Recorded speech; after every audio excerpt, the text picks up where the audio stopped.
Bahkan minta maaf saya ngomong ya, pendeta yang terikat, majelis pendeta yang terikat mabok, rokok harus bertobat. Dengar, harus bertobat. Amin. Itu tidak jadi teladan tuh. Saya pembicara, saya hamba Yesus. Saya lebih jaga perasaan Allah daripada perasaan jemaat. Makanya saya bilang, saudara mau dengar dongeng atau dengar kebenaran? Saya mau jadi hamba Tuhan yang menyukakan hati Allah. Ya, kalau ada bapak ibu majelis yang begitu bertobat, kita di bangku majelis itu jadi teladan, bukan jadi batu sandungan.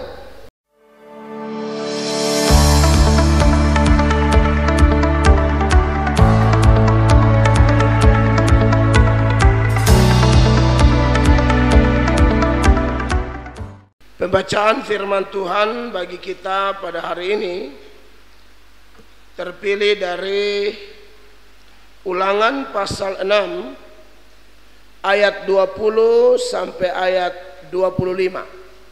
Apabila di kemudian hari anakmu bertanya kepadamu, apakah peringatan, ketetapan dan peraturan itu yang diperintahkan kepadamu oleh Tuhan Allah kita, maka haruslah engkau menjawab anakmu itu, kita dahulu adalah budak Firaun di Mesir, tetapi Tuhan membawa kita keluar dari Mesir dengan tangan yang kuat. Tuhan membuat tanda-tanda dan mujizat-mujizat yang besar dan yang mencelakakan terhadap Mesir, terhadap Firaun dan seisi rumahnya di depan mata kita. Tetapi kita dibawanya keluar dari sana supaya kita dapat dibawanya masuk untuk memberikan kepada kita negeri yang telah dijanjikannya dengan sumpah kepada nenek moyang kita. Tuhan Allah kita memerintahkan kepada kita untuk melakukan segala ketetapan itu dan untuk takut akan Tuhan Allah kita, supaya senantiasa baik keadaan kita dan supaya Ia membiarkan kita hidup seperti sekarang ini. Dan kita akan menjadi benar apabila kita melakukan segenap perintah itu dengan setia di hadapan Tuhan Allah kita, seperti yang diperintahkannya kepada kita. Yang berbahagia ialah mereka yang mendengarkan firman Allah dan yang memeliharanya serta melakukannya. Shalom.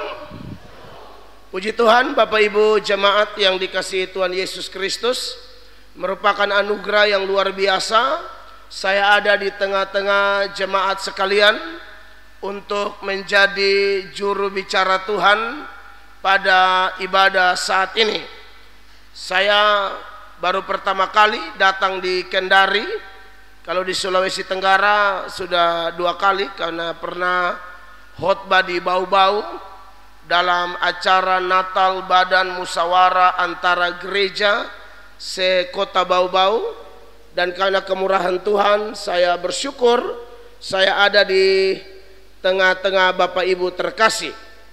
Baik, untuk tidak memperpanjang waktu, saya akan menyampaikan firman Tuhan menurut Ulangan pasal 6 ayat 20 sampai ayat 25 di bawah tema hidup karena mujizat. Ayat yang kita baca tadi memberi keterangan yang sangat jelas, satu pengalaman yang spektakuler, pengalaman yang luar biasa yang dialami oleh bangsa Israel. Dan sesuai nats tadi bahwa Tuhan mau supaya orang Israel yang melihat dan mengalami mujizat tersebut menceritakan dari generasi kepada generasi, supaya setiap keturunan Israel mengingat bahwa mereka menyembah Allah yang hebat, Allah yang dahsyat, Allah pencipta langit dan bumi, Allah yang mampu melakukan dari yang tidak mungkin menjadi mungkin. Bapak Ibu, kalau kita bicara tentang mujizat, ini memang menarik ya. Hari-hari ini saya lihat kalau gereja tertentu, pendeta tertentu, hamba Tuhan tertentu, kalau pelayanannya menonjolkan mujizat, maka itu akan menyedot perhatian yang luar biasa. Sebab kita tahu di zaman Yesus saja begitu banyak orang berbondong-bondong mengikuti Yesus. Gara-gara apa? Melihat mujizat. Maka fenomena ini, saudara-saudara, sampai hari ini masih terjadi. Kalau satu gereja ibadahnya biasa-biasa saja, pendetanya, pelayannya tidak ada demonstrasi kuasa atau mujizat, itu gereja biasa-biasa saja. Tapi sekalipun gereja baru, tapi pola pelayanannya menonjolkan mujizat, waduh, itu biasanya ramai sekali. Tetapi hari ini kita mau belajar tentang bagaimana pandangan Alkitab tentang mujizat. Yang pertama, seputaran arti mujizat. Mujizat itu apa, saudara-saudara? Mujizat itu adalah sesuatu yang tidak alamiah. Kalau yang alamiah, saudara masuk ke dalam air, Anda tenggelam, itu alamiah. Tapi kalau Anda bisa jalan di atas air, nah itu mujizat. Ya, ini perlu karena kadang-kadang orang Kristen asal-asalan saja bersaksi, wah saya bisa naik motor hari ini, mujizat. Loh, kok naik motor mujizat? Naik motor kan alami. Mujizat itu tidak alamiah. Orang mati bangkit, nah itu mujizat. Telinga orang putus didoakan muncul kembali, mujizat. Orang lumpuh sampai dokter pun mengatakan, aduh ini tidak bisa lagi sembuh. Atau orang tumor, kanker, lalu dokter bilang 2 bulan meninggal. Tapi 2 bulan kemudian setelah diperiksa, kankernya hilang, tumornya hilang. Itu baru namanya mujizat, saudara-saudara. Ya, saya ngomong ini karena faktanya banyak orang yang tidak mengerti mujizat ataupun katakanlah kesembuhan ilahi. Mujizat juga dikaitkan dengan kesembuhan-kesembuhan. Orang tidak ngerti mana kesembuhan ilahi, mana kesembuhan biasa, mana kesembuhan secara psikis. Kesembuhan ilahi itu biasanya dia terjadi saat itu juga. Misalnya kalau orang lumpuh, Petrus dan Yohanes melihat orang lumpuh di pintu gerbang indah, dan Petrus berkata, emas dan perak tidak ada padaku, tapi demi nama Yesus orang Nazaret itu, bangkitlah, berjalanlah. Saat itu juga dia bangkit dan berjalan. Itu mujizat. Kalau dia bilang bangkit dan tidak bangkit, 3 bulan lagi baru dia bisa jalan, itu pun selangkah demi selangkah, itu bukan kesembuhan ilahi. Kesembuhan ilahi itu terjadi seketika itu juga dan tidak kumat-kumat lagi. Itu kesembuhan ilahi. Kalau kesembuhan biasa, ini semua dari Tuhan, tapi harus dibedakan. Mana kesembuhan ilahi, mana kesembuhan biasa. Kesembuhan biasa itu kita sakit, kita dirawat di rumah sakit 1 minggu. Kita berdoa tidak? Berdoa. Tuhan pakai dokter, Tuhan pakai obat-obatan, Tuhan pakai ini alat-alat medis, Tuhan pakai infus dan lain sebagainya. Dan 1 minggu kemudian kita mulai ada tanda-tanda pemulihan, bahkan bisa pulih. Itu juga kesembuhan, tapi bukan ilahi. Itu kesembuhan biasa. Kesembuhan itu datang dari mana? Dari Tuhan. Melalui siapa? Dokter. Melalui apa? Obat-obatan. Ini juga boleh. Tapi ada kesembuhan lain namanya kesembuhan secara psikis. Bapak Ibu pernah dengar ayat bilang begini? Hati yang gembira adalah, iya, semangat yang patah mengeringkan tulang. Hati yang gembira adalah obat. Ini tidak berlaku bagi patah tulang. Saudara jatuh dari pohon atau kecelakaan motor, patah tulang, lalu datanglah hamba Tuhan, hati gembira saja, nanti sembuh. Tidak akan sembuh. Itu ayat demi hati kita, perasaan kita. Ada masalah rumah tangga, ada masalah di kantor, ada gesekan sesama majelis, ada gesekan sesama panitia ulang tahun PKB misalnya nih ya. Hati lagi kacau, lagi galau, lagi gundah gulana. Nah, kita butuh hati yang gembira. Hati yang gembira didapat di mana? Di hadirat Allah. Hati yang gembira didapat di mana? Ketika kita mempunyai HPDT, hubungan pribadi dengan Tuhan, melalui doa. Doa kita bicara dengan Allah. Melalui baca kitab suci. Baca kitab suci, Allah bicara dengan kita. Jadi jangan hanya berdoa, baca Alkitab. Hubungan suami istri akan harmonis kalau apa? Ada komunikasi. Komunikasi apa? Timbal balik. Jangan hanya mau didengar, sekali-sekali mendengar. Jangan sekali-sekali, harus adil.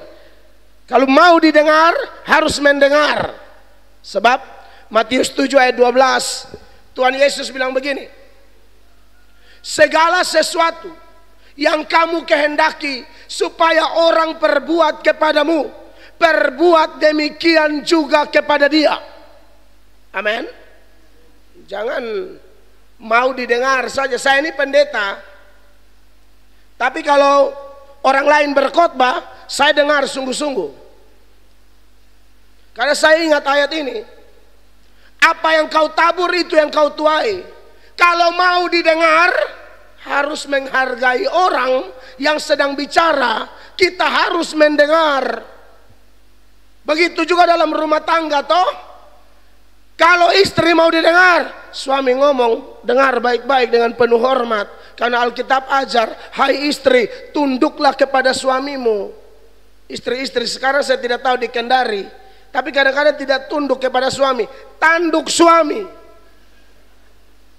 Itu bukan Roh Kudus, roh kerbau. Tuhan suruh tunduk, dia tanduk. Tapi ibu-ibu di gereja Gap Sultra, ini Immanuel ya, di Gap Sultra Immanuel ini saya lihat wajah-wajah yang wow, mencurigakan sekali ya. Jadi kekasih-kekasih Allah, mujizat itu adalah sesuatu yang tidak alamiah, ya, dan itu datangnya dari Tuhan. Tapi perlu ada catatan penting, Bapak Ibu, bahwa sekalipun mujizat itu datang dari Tuhan, tapi ingat, ada kuasa lain yang namanya kuasa setan. Tuhan maha kuasa, setan tidak maha kuasa, tapi setan itu ada kuasa.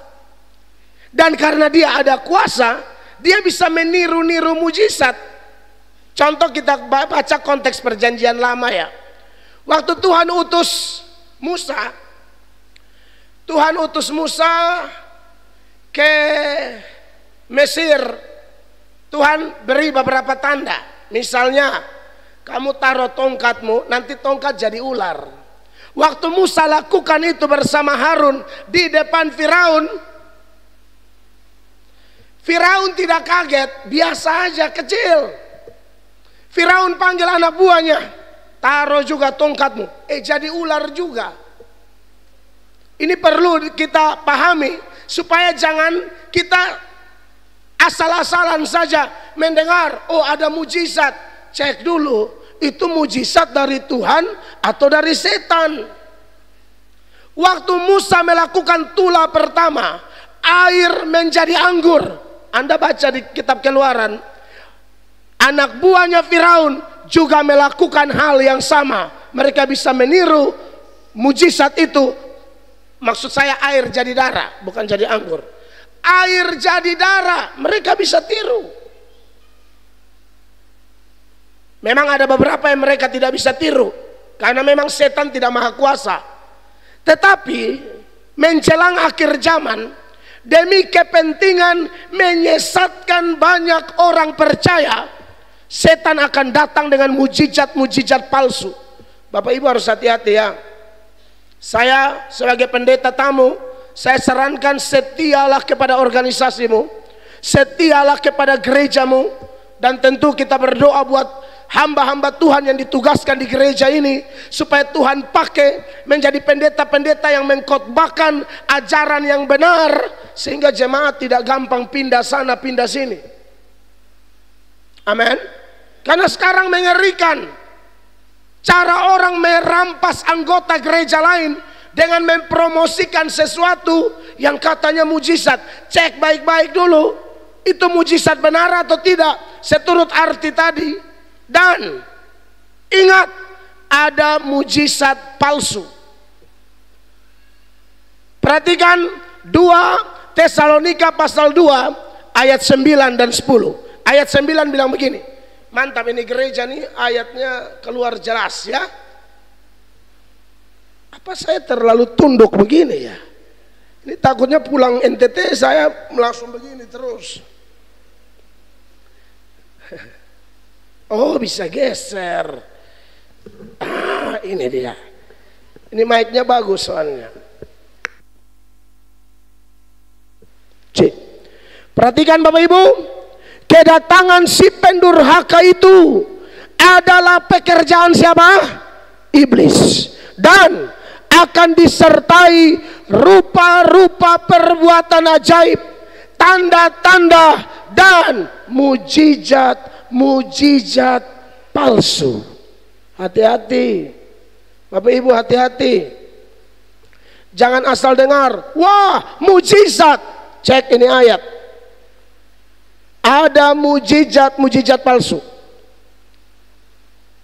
Setan itu bisa bikin mujizat. Bahkan ada yang bikin mujizat, ujung-ujung tidak masuk surga.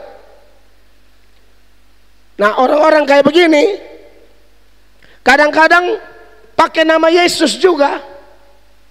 Bisa pakai nama Yesus. Ada yang bikin mujizat tidak pakai nama Yesus. Ada yang bikin mujizat lalu menggiring orang untuk tinggalkan Yesus. Kalau tidak salah, coba buka di Ulangan 13 ayat 1. Ulangan 13 ayatnya yang pertama.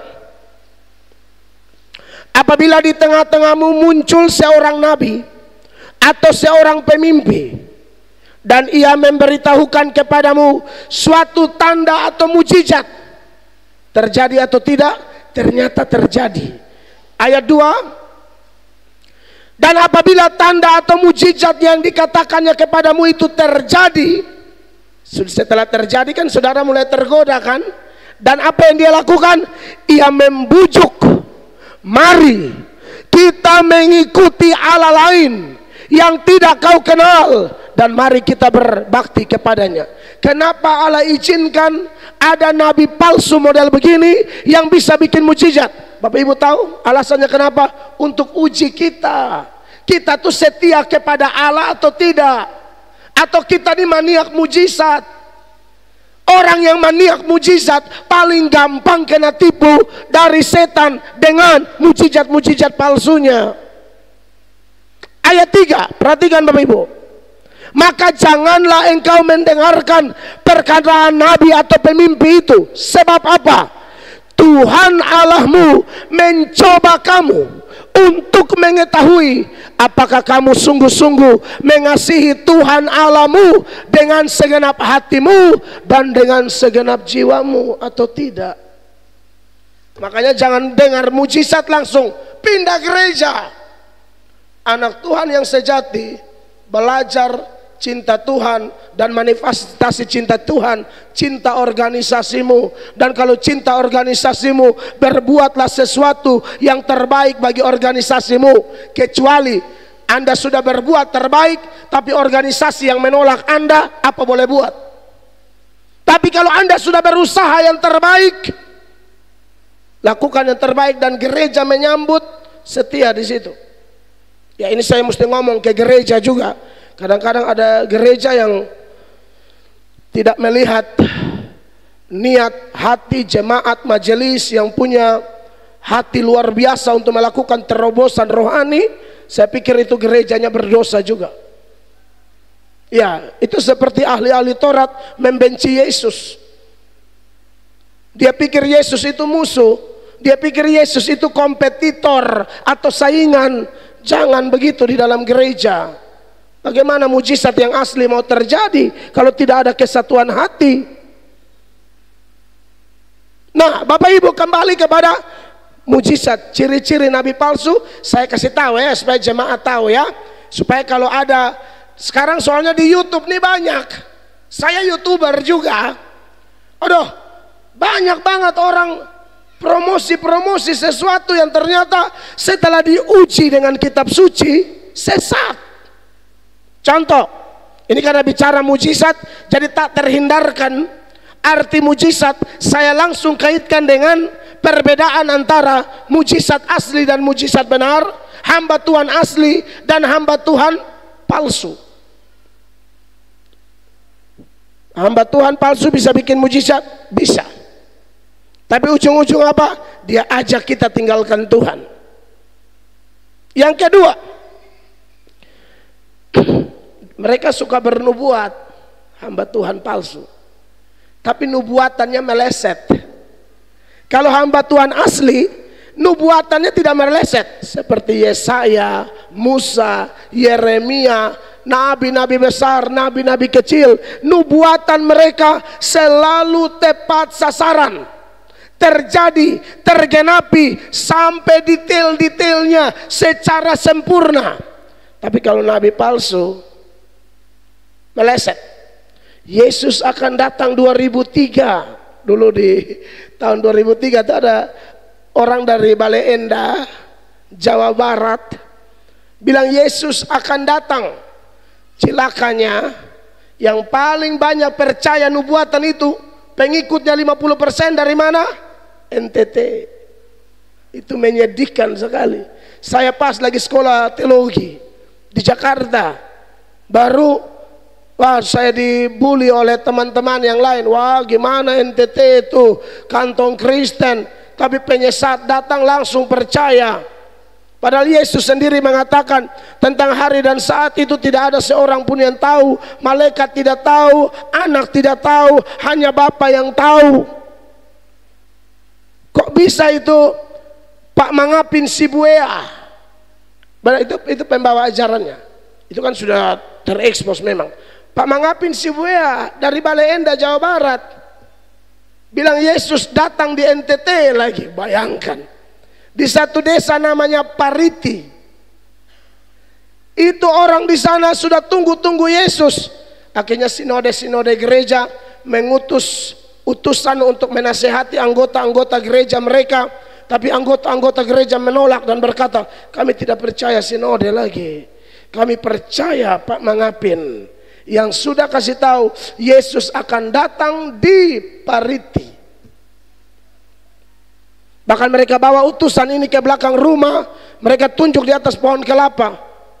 Bapak lihat itu, kami sudah gantung lampu Petromax. Tahu ya lampu Petromax, Strong King, lampu gas. Kalau di NTT bilang lampu gas. Kami sudah gantung itu lampu gas. Untuk apa itu lampu gas? Supaya Yesus turun tidak salah tempat. Bayangkan saja. Ini kisah nyata ini.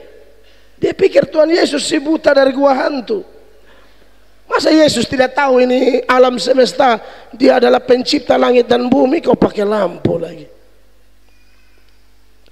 Tunggu, ternyata ada informasi dari Jawa Barat bilang, Yesus bilang tidak jadi di NTT. Benar, tidak jadi di NTT. Tuhan Yesus bilang datangnya di Jawa Barat. Mereka jual rumah, jual segala macam, ikut ke Jawa Barat. Doa menanti Yesus datang. Doa. Bukan Yesus yang datang, polisi yang datang. Benar ini. Pikir Yesus datang mau bawa mereka ke sorga, polisi datang bawa ke tahanan. Kisah nyata ini.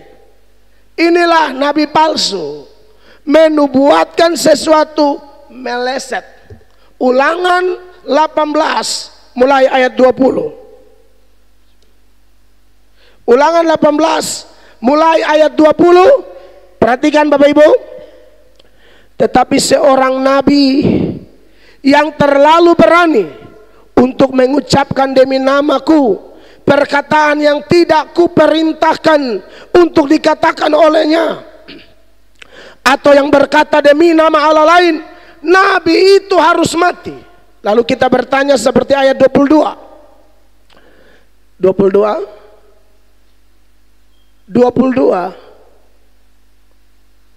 Itu 21 maksud saya, ya.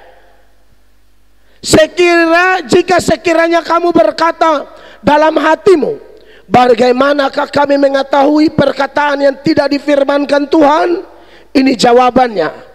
Apabila seorang nabi berkata demi nama Tuhan dan perkataannya itu tidak terjadi dan tidak sampai, maka itulah perkataan yang tidak difirmankan Tuhan dengan terlalu berani. Nabi itu telah mengatakannya, maka janganlah gentar kepadanya. Pendiri Saksi Yehova itu namanya Charles Taze Russell. Charles Russell itu menubuatkan Yesus datang 2 kali, dua-duanya salah. Maka sudah ketahuan itu ajaran model apa. Termasuk sekarang juga ada yang ngaku-ngaku punya penglihatan. Asal tutup mata lihat Yesus. Asal tutup mata lihat Yesus. Saya curiga kau ini terlalu banyak lihat kalender. Kan di kalender ada gambar Yesus toh. Kebanyakan lihat yang bulan April sama Mei. Akhirnya kebawa penglihatan. Tapi hidup tidak pernah akur dengan orang. Tapi kalau tutup mata lihat Yesus, lihat Yesus. Saudara, kalau ada orang begini mengaku hamba Tuhan, punya penglihatan, pelayanan hebat, tapi selalu tidak akur dengan orang, selalu iri hati, benci dengan orang, saya pikir ini orang tidak beres. Sebab 1 Yohanes 4 ayat 20 bilang begini. 1 Yohanes 4 ayat 20. Perhatikan. Tunjukkan ayatnya. 1 Yohanes 4 ayat 20. Perhatikan ayatnya ya Bapak Ibu. Sama-sama bisa baca. 1, 2, 3. Jikalau seorang berkata, aku mengasihi Allah, dan ia membenci saudaranya, maka ia adalah apa? Pendusta. Karena barang siapa tidak mengasihi saudaranya yang dilihatnya, tidak mungkin mengasihi Allah yang tidak dilihatnya. Jadi Bapak Ibu terkasih, hati-hati dengan semua itu ya. Dari mana kita tahu hamba Tuhan asli? Dari buahnya. Sekarang banyak orang bilang bikin mujizat, bikin itu, tapi jahatnya luar biasa. Tipu uang orang, khotbah hanya cari untung. Dan celakanya banyak jemaat yang suka pengkhotbah model begini. Iya, jemaat yang suka cari pengkhotbah yang pokoknya khotbahnya tuh yang bikin enak telinga saja, yang lucu-lucu saja. Tahukah jemaat, Anda yang model begitu, Anda itu memberi kontribusi tercetaknya hamba Tuhan palsu. Apa dasarnya? 2 Timotius 4 ayatnya yang ketiga, itu ayat bilang begini. 2 Timotius 4 ayat 3. Ini juga fenomena nabi palsu ya. Ini ayat bilang begini. Karena akan datang waktunya orang tidak dapat lagi menerima ajaran sehat, tetapi mereka akan mengumpulkan guru-guru menurut kehendaknya untuk memuaskan keinginan telinganya. Lalu ayatnya yang berikut. Mereka akan memalingkan telinganya dari kebenaran dan membukanya bagi dongeng. Nah, banyak orang suka yang begini. Kebenaran geser, dongeng dong. Anda membantu tercetaknya hamba Tuhan palsu yang tidak khotbah firman Allah. Entah dia khotbah apa. Makanya kenapa kalau saya berkhotbah, pembuktian firman harus jelas. Karena khotbah itu memberitakan firman. Kekasih-kekasih Tuhan, ini perlu diperhatikan, mengingat nabi palsu itu di mana-mana ada. Ya, bahkan mereka datang dengan mujizat-mujizat palsu tadi. Pengajaran-pengajaran sesat. Saya tidak bisa menghindar dari hal ini. Karena Alkitab menubuatkan bahwa mereka pasti datang. Tapi kita yang punya Roh Kudus, kita akan memilih mendengar kebenaran yang sejati. Bandingkan dengan 1 Yohanes 4 mulai ayat pertama. 1 Yohanes 4 mulai ayat 1. Saudara-saudara yang kekasih, janganlah percaya akan setiap roh, tetapi ujilah roh-roh itu apakah mereka berasal dari Allah. Sebab banyak nabi-nabi palsu telah muncul dan pergi ke seluruh dunia. Berarti Sulawesi Tenggara juga sudah dapat bagian. Dia pergi ke seluruh dunia. Kendari pasti dapat bagian. Ayat 2. Demikianlah kita mengenal roh Allah. Setiap roh yang mengaku bahwa Yesus Kristus telah datang sebagai manusia berasal dari Allah. 3. Dan setiap roh yang tidak mengaku Yesus tidak berasal dari Allah.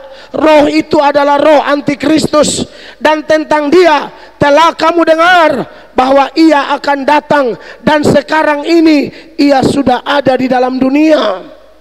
Tapi ayat 4 ini bagian kita.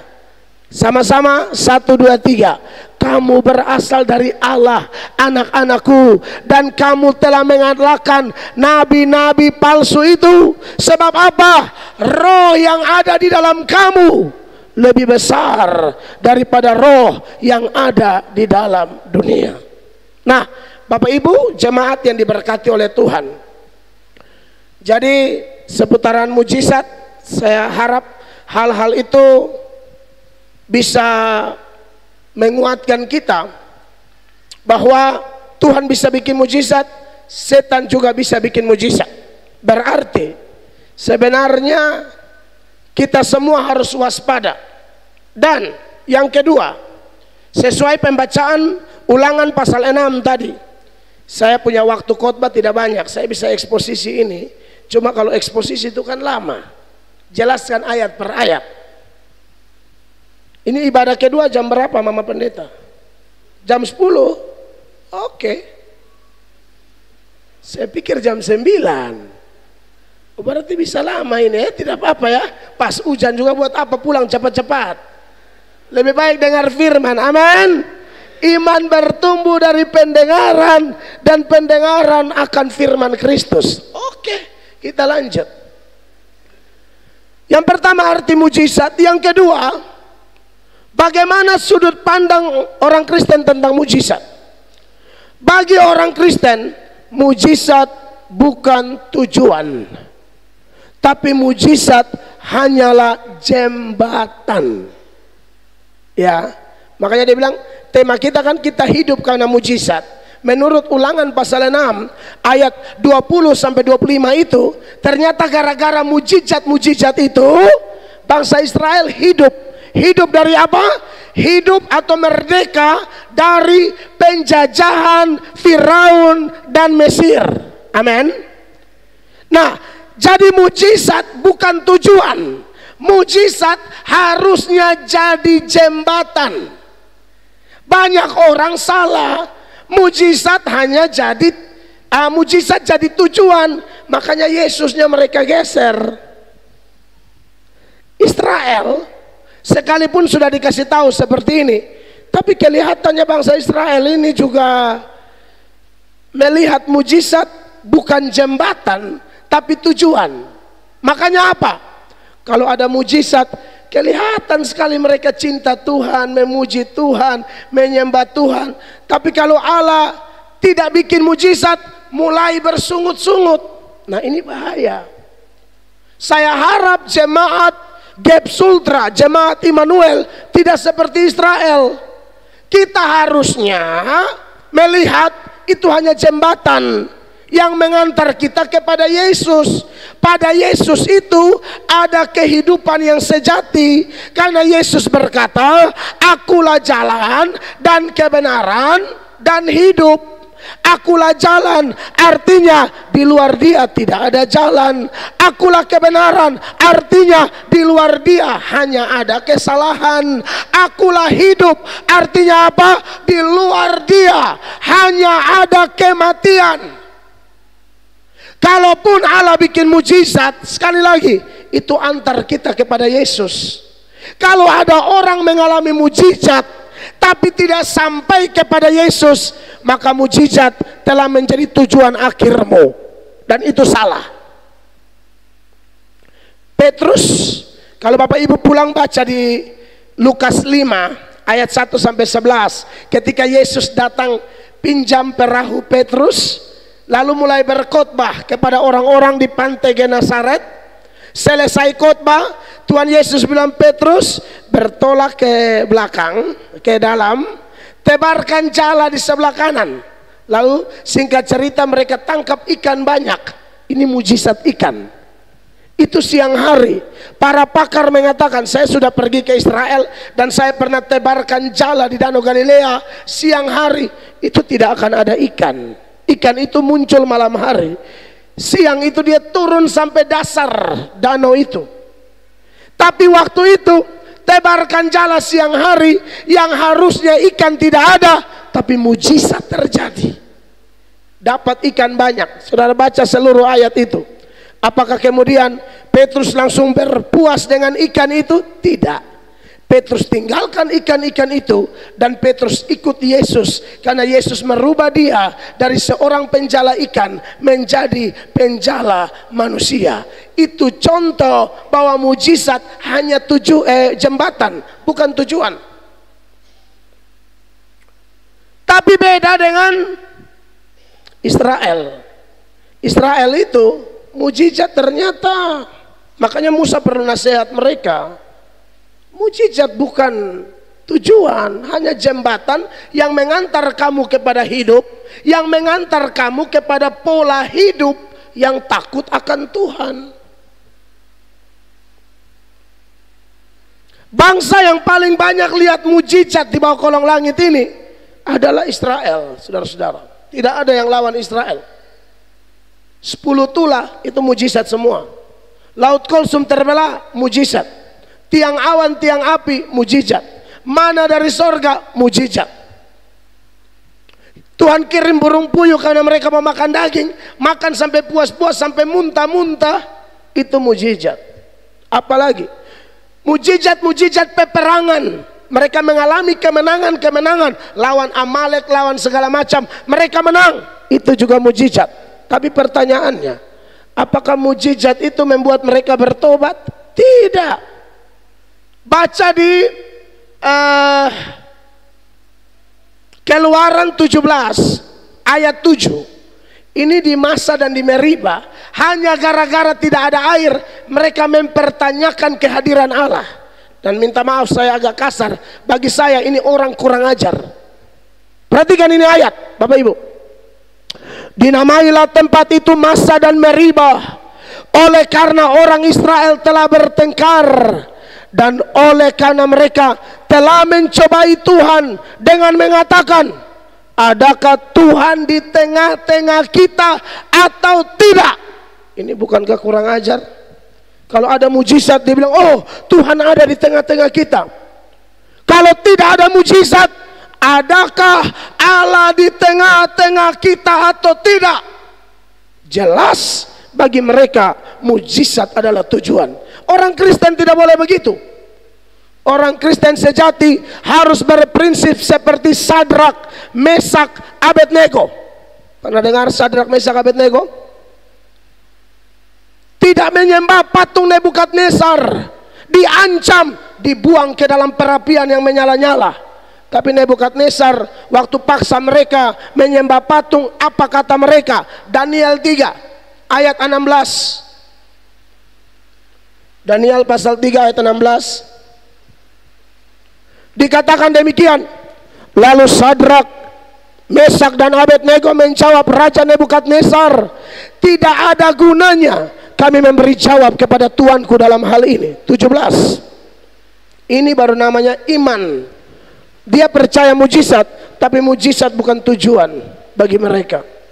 Jika Allah kami yang kami puja sanggup melepaskan kami, maka Ia akan melepaskan kami dari perapian yang menyala-nyala itu dan dari dalam tanganmu ya Raja. Ayatnya yang ke-18. Tetapi seandainya tidak, hendaklah Tuanku mengetahui ya Raja, bahwa kami tidak akan memuja dewa Tuanku dan tidak akan menyembah patung emas yang Tuanku dirikan itu. Ini baru namanya orang Kristen luar biasa. Mau ada mujizat atau tidak ada mujizat, bagi mereka sekali Yesus tetap Yesus. Amin. Bapak Ibu, ingat bahwa mujizat tidak selalu terjadi. Sadrak Mesak Abednego paham itu. Kalau dia bisa lakukan, dia lakukan. Tapi seandainya tidak, kami tidak akan menyembah patung Tuanku. Orang Kristen begitu. Mau ada mujizat, tidak ada mujizat, aku akan setia beribadah. Amin. Mau ada mujizat atau tidak ada mujizat, aku tetap setia pada Yesus. Sekalipun di Kendari kita minoritas, tentu banyak godaan, banyak pengaruh. Beberapa saudara bersaksi mereka sering dihina, diolok gara-gara iman mereka kepada Yesus. Tapi anak Tuhan yang sejati, anak Tuhan yang punya iman sungguh-sungguh kepada Yesus, dia tetap berprinsip, apapun yang terjadi, teladani Sadrak Mesak Abednego, sekali Yesus tetap Yesus. Amin Bapak Ibu. Jadi dia hanya jembatan. Kalaupun terjadi mujizat, puji Tuhan. Tapi mujizat itu tujuannya supaya kita takut akan Tuhan. Makanya di dalam Ulangan pasal 6 ini dikatakan Tuhan membuat tanda-tanda dan mujizat-mujizat yang besar dan yang mencelakakan terhadap Mesir, terhadap Firaun dan seisi rumahnya di depan mata kita. Ayat 22. Tetapi kita dibawanya keluar dari sana supaya kita dapat dibawanya masuk untuk memberikan kepada kita negeri yang telah dijanjikannya dengan sumpah kepada nenek moyang kita. 24 dari Ulangan 6. Tuhan Allah kita memerintahkan kepada kita untuk melakukan segala ketetapan itu dan untuk takut akan Tuhan Allah kita. Kenapa Allah bikin mujizat kepada Israel? Tujuannya mengantar mereka kepada hidup, dan hidup yang bagaimana? Hidup yang takut akan Tuhan. Kalau saya dan Bapak Ibu mengalami mujizat, sebenarnya tujuan yang sama yang Allah lakukan bagi saya dan Bapak Ibu. Kalau kita mengalami pertolongan-pertolongan, mujizat-mujizat Allah, dengar, Tuhan mau kita hidup takut akan Dia. Takut akan Tuhan itu begini Bapak Ibu, sederhananya. Takut akan Tuhan ada dua unsur penting. Yang pertama namanya unsur kesukaan, yang kedua namanya unsur kebencian. Takut Tuhan itu ada kebencian. Kebencian terhadap apa? Terhadap dosa. Kebencian terhadap dosa. Amsal pasal 8 ayat 13 mengatakan begini. Dari ayat ini Bapak Ibu silakan ukur diri masing-masing ya. Sebesar apa rasa takut akan Allah yang ada pada kita. Saya tidak bisa ukur Bapak Ibu juga tidak bisa ukur kita, ukur saya. Tapi dengan melihat firman ini, kita ukur diri kita masing-masing. Perhatikan, takut akan Tuhan ialah membenci kejahatan. Aku benci kepada kesombongan, kecongkakan, tingkah laku yang jahat, dan mulut penuh tipu muslihat. Siapa orang yang takut Tuhan? Benci kejahatan, benci yang namanya perselingkuhan, itu takut Tuhan. Sekarang ini, aduh, saya konseling banyak orang, rumah tangganya hancur. Mereka pikir pemberkatan nikah di gereja itu, mereka janji kepada pendeta. Salah. Anda janji kepada Tuhan. Aku akan mengasihimu, menghormatimu, memelihara akan engkau dalam suka duka, untung rugi, sakit sehat. Dan tidak akan ada wanita lain seumur hidup saya selain engkau. Perempuan juga omong hal yang sama. Tidak ada laki-laki lain seumur hidup saya. Tahu-tahu darah Yesus berkuasa. Mereka selingkuh pakai istilah ATM BCA. Asal tidak mengandung, berselingkuh cuek aja, itu ATM BCA.